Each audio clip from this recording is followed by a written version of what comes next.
जैसे ही यश तेज कदमों से मोहित की तरफ बढ़ा, ठीक उसी पल उसकी नजर सामने पड़ी और वो वहीं जड़ हो गया। सामने का नजारा देखकर यश की आंखें फटी की फटी रह गई।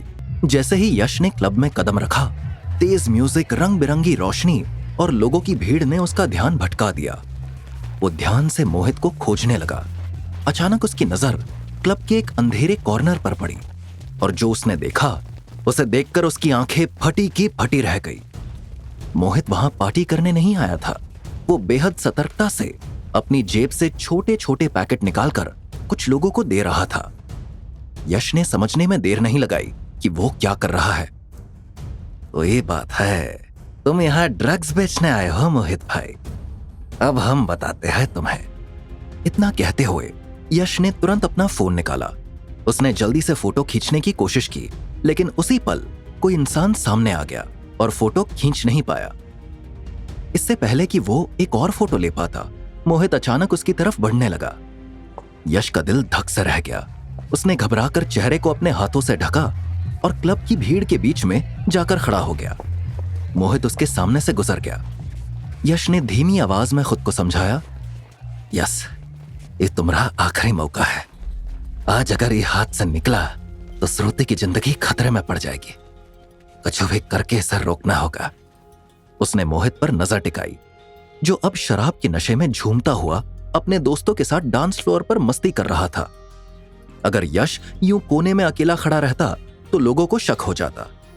मजबूरी में उसे हाथ में एक ड्रिंक पकड़नी पड़ी। उसने कभी शराब नहीं पी थी, न छुआ था, न सोचा था, लेकिन आज हालात ने उसे ऐसे मोड़ पर ला खड़ा किया था जहां उसके पास कोई चॉइस नहीं थी।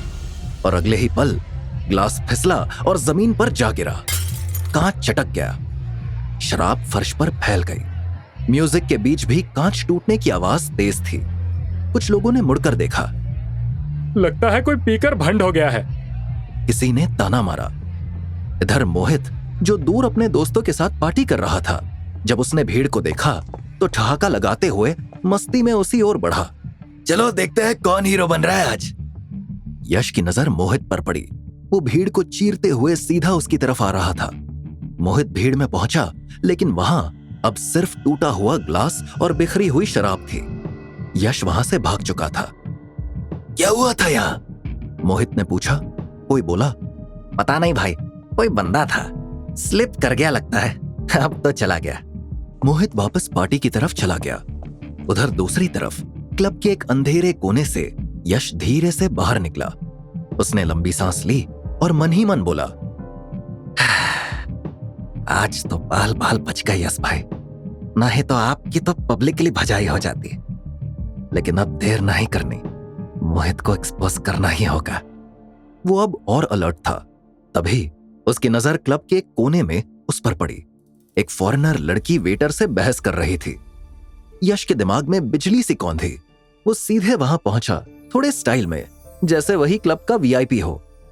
What happened? क्या चल रहा है यहां? वेटर ने उसे ऊपर से नीचे देखा। थोड़ी झिझक के बाद उसने अंग्रेजी में कहा, सर, इस औरत ने काफी ड्रिंक कर ली है और अब बिल भी नहीं दे रही। She is creating a scene. Yash ने फॉरेन एक्सप्रेशंस बदला।